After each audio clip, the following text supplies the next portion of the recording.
کے معزز دوستو، السلام علیکم ورحمۃ اللہ وبرکاتہ۔ رسول اللہ صلی اللہ علیہ وسلم نے ارشاد فرمایا، میرے صحابہ ستاروں کی مانند ہیں، جس کی بھی پیروی کرو گے کامیاب ہو جاؤ گے۔ حضرت حذیفہ رضی اللہ تعالیٰ عنہ فرماتے ہیں کہ غزوہ خندق میں ہمارے ایک طرف تو مکہ کے کفار اور ان کے ساتھ دوسرے کافروں کے بہت سے گروہ تھے جو ہم پر چڑھائی کر کے آئے تھے اور حملہ کے لیے تیار تھے۔ دوسری طرف خود مدینہ منورہ میں بنو قریظہ کے یہود ہماری دشمنی پر تلے ہوئے تھے، جن سے ہر وقت اندیشہ تھا کہ کہیں مدینہ منورہ خالی دیکھ کر وہ ہمارے اہل و عیال کو بالکل ختم نہ کر دیں۔ ہم لوگ مدینہ منورہ سے باہر لڑائی کے سلسلے میں پڑے ہوئے تھے۔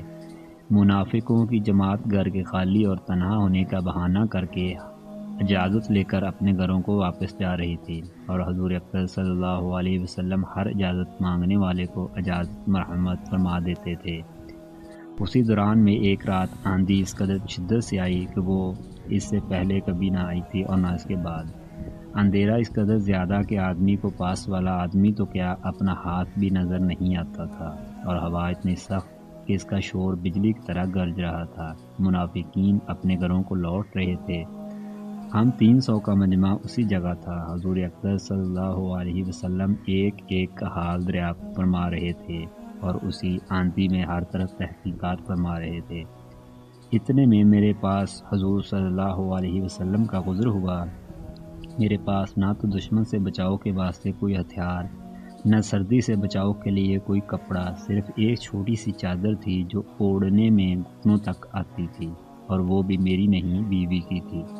میں اس کو اڑے ہوئے گھٹنوں کے بعد زمین سے چمٹا ہوا بیٹھا تھا۔ حضور صلی اللہ علیہ وسلم نے دریافت فرمایا، کون ہے؟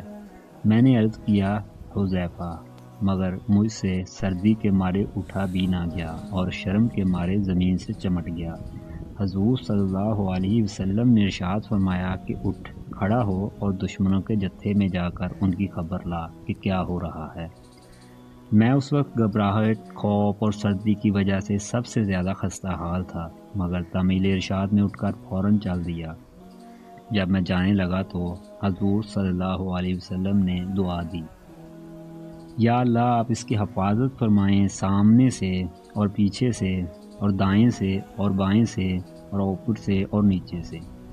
حضرت حذیفہ رضی اللہ تعالیٰ عنہ کہتے ہیں کہ حضور صلی اللہ علیہ وسلم کا یہ ارشاد فرمانا تھا کہ گویا مجھ سے خوف اور سردی بالکل ہی جاتی رہی، اور ہر قدم پر یہ معلوم ہوتا تھا کہ گویا گرمی میں چل رہا ہوں۔ حضور صلی اللہ علیہ وسلم نے چلتے وقت یہ بھی ارشاد فرمایا تھا کہ کوئی حرکت نہ کرنا، چپ چاپ دیکھ کر آ جانا کہ کیا ہو رہا ہے۔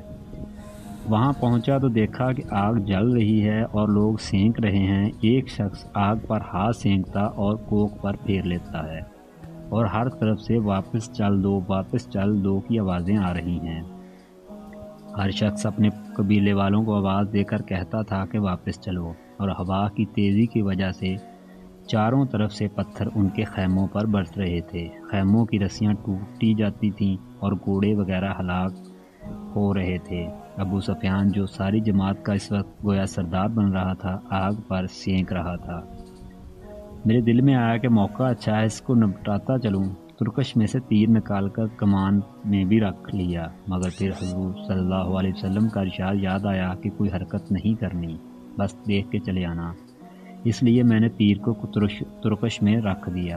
ان کو شبہ ہو گیا، کہنے لگے تم میں سے کوئی جاسوس ہے، ہر شخص اپنے برابر والے کا ہاتھ پکڑ لے۔ میں نے جلدی سے ایک آدمی کا ہاتھ پکڑ کر پوچھا، تو کون ہے؟ وہ کہنے لگا، سبحان اللہ، تو مجھے نہیں جانتا، میں فلاں ہوں۔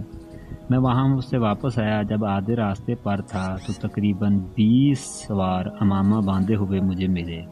انہوں نے کہا، اپنے آقا سے کہہ دینا کہ اللہ نے دشمنوں کا انتظام کر دیا ہے، بے فکر رہیں۔ میں واپس پہنچا تو حضور صلی اللہ علیہ وسلم ایک چھوٹی سی چادر اوڑھے نماز پڑھ رہے تھے۔ یہ ہمیشہ کی عادت شریفہ تھی کہ جب کوئی گھبراہٹ کی بات پیش آتی تو حضور صلی اللہ علیہ وسلم نماز کی طرف متوجہ ہو جایا کرتے تھے۔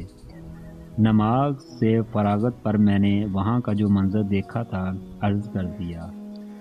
جاسوس کا قصہ سن کر دندان مبارک چمکنے لگے۔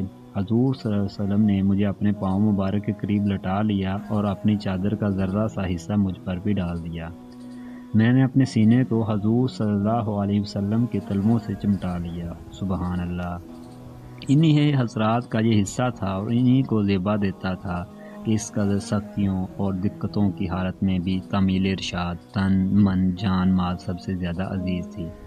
اللہ جل شانہ ہو بلا استحقاق اور بلا اہلیت مجھ ناپاک کو بھی ان کی اتباع کا کوئی حصہ نصیب فرما دے تو زہے قسمت۔ اللہ کریم سے دعا ہے کہ اللہ تعالی ہمیں بھی نبی کریم صلی اللہ تعالی علیہ وسلم کی غیر مشروط اور لامحدود محبت عطا فرمائے۔ ایسے مزید ایمان افروز واقعات کے لیے ہمارا چینل المفلحون سبسکرائب کرنا نہ بھولیے گا۔ والسلام ورحمۃ اللہ وبرکاتہ۔